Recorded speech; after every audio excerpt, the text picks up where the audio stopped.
Tagihan listrik Pak Budi pada bulan April Rp900.000, bulan Mei Rp1.000.000 yang dihitung berdasarkan rata-rata 3 bulan sebelumnya, dan bulan Juni sebesar Rp1,5 juta atau naik sebesar 50% dari tagihan bulan Mei yang disebabkan WFH di rumah.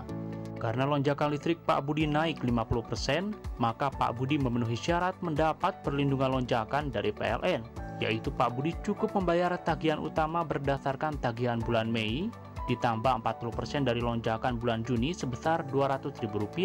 Berarti pada bulan Juni Pak Budi cukup membayar Rp1 juta plus Rp200.000 menjadi Rp1,2 juta. Sisa tagihan lonjakan sebesar Rp300.000 akan dibebankan pada tagihan 3 bulan selanjutnya. Artinya pada bulan Juli ditambahkan Rp100.000, Agustus Rp100.000, dan September Rp100.000.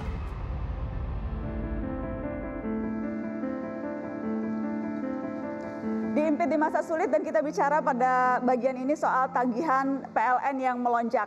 Yang jelas ada skema relaksasi yang ditawarkan oleh PLN. Tapi sebelum masuk ke situ saya ingin ke Bang Faisal. Bang Faisal, apakah ini hanya kekeliruan sosialisasi atau komunikasi yang tidak efektif karena begitu ada lonjakan langsung curiga macam-macam. Wah ini pasti tarifnya naik, wah ini subsidi silang, wah ini ada manipulasi. Banyak muncul tudingan-tudingan yang diarahkan ke PLN, padahal kalau kita dengar penjelasannya ada alasan-alasan yang sepertinya valid. Ya, harus dijawab dulu apakah keluhan ini sistemik gitu, bukan random gitu ya, sistemik, terjadi di mana-mana, nasional gitu, baru valid itu yang ada macam-macam. Tapi percayalah bahwa PLN itu sekalipun dia mengenakan tarif yang tidak pernah naik dalam 3 tahun terakhir, itu tidak ada cross subsidi, semua dibebankan lewat APBN. Masalahnya adalah pemerintah nunggak ke PLN sehingga ya sampai sekarang itu kira-kira ada 60 triliun yang belum dibayar, baru rencana akan dibayar percepatan kompensasi itu 45,2 triliun.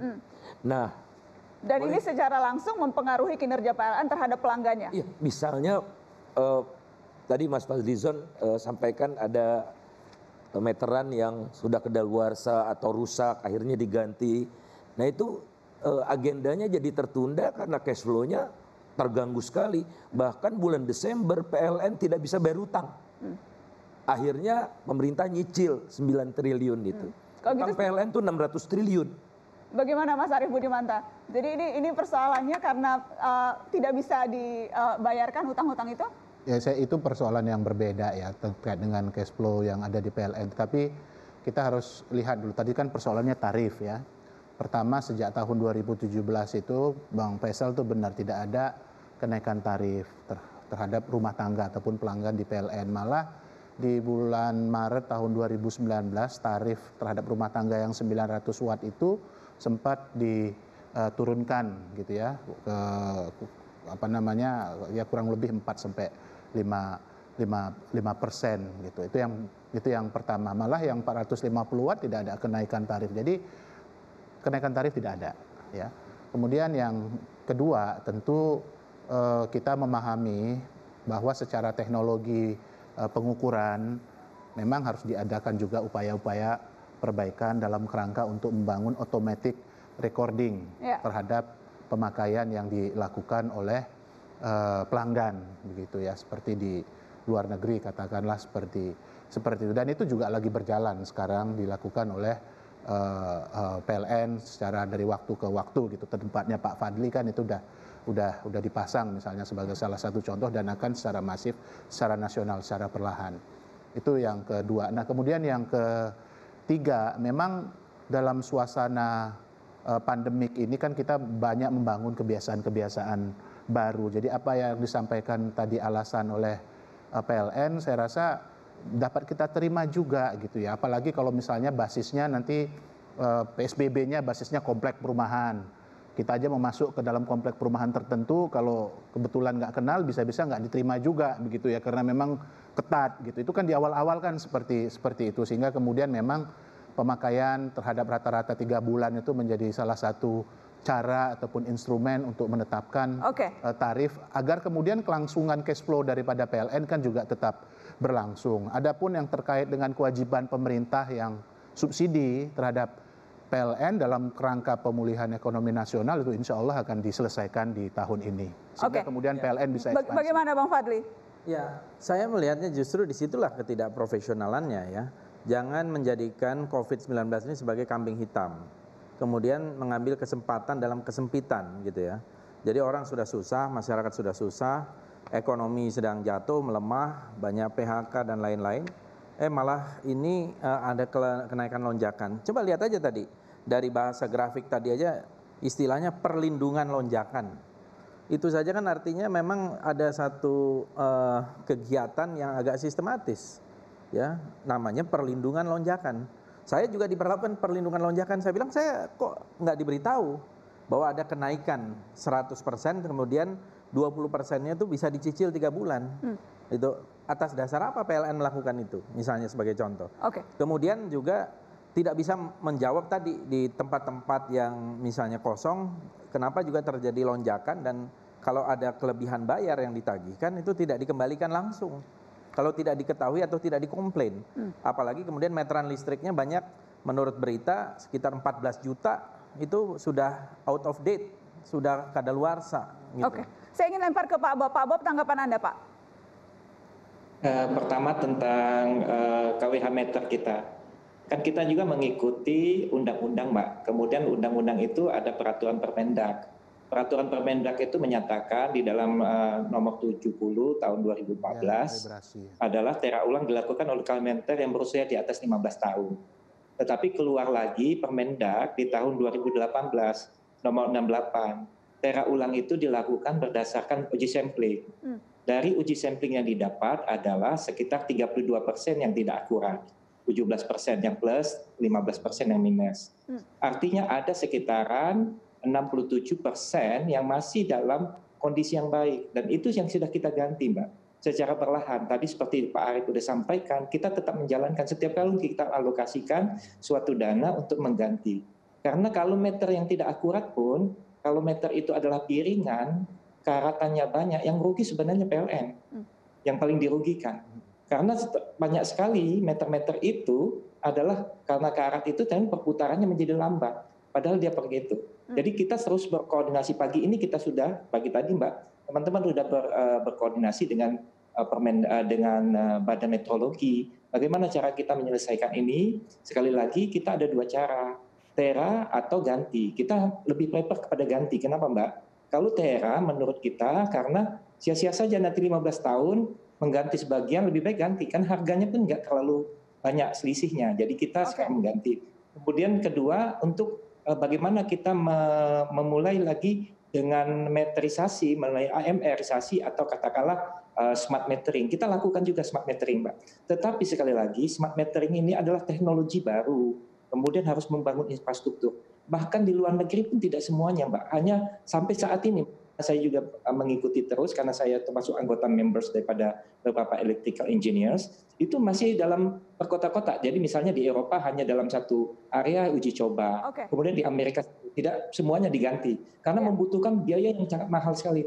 Dan biaya operasinya sangat tinggi sekali. Pak Bob, kalau soal lonjakan tagihan yang tadi kemudian skemanya bisa ditawarkan, apakah memang ini tidak pernah disosialisasikan sebelumnya? Ini memang alternatif yang muncul belakangan karena banyak keluhan pelanggan? Enggak Mbak, sebelumnya kita memang sudah sadar. Kita sudah mendeteksi itu Mbak. Karena kejadiannya kan sekitar 40% pada waktu pencatatan itu sudah pernah bermasalah dan kemudian yang banyak bertanya tentang itu kemudian masuk kepada YLKI, masuk kepada Ombudsman dan yang seperti dibicarakan oleh Pak Laude tadi, itu memang ada. Kita tapi 40% yang sudah berhasil kita catat dan itu sudah mengalami kelonjakan. Karena pada waktu mereka pakai itu adalah sudah memasuki masa PSBB. Sehingga lonjakan tinggi. Nah kita menawarkan juga waktu itu. Kita memang sudah menawarkan, kenapa? Karena sama seperti kita memikirkan, waduh besar sekali ini. Besar sekali. Jadi kita tawarkan bagaimana solusinya. Sebelum itu kita sampaikan juga media. Memang media itu kan harus mencapai sekitaran pelanggan kita itu 76,6 juta. Yang punya baca meter yang secara langsung bukan yang prabayar itu adalah sekitaran 36,6 juta, Mbak. 36,6 juta itu mungkin sosialisasi kita memang kata akui tidak mencapai itu. Itulah kita mengembangkan sekarang. Kalau kondisi di mana ada rumah kosong, Pak Bob, itu penjelasannya apa, Pak?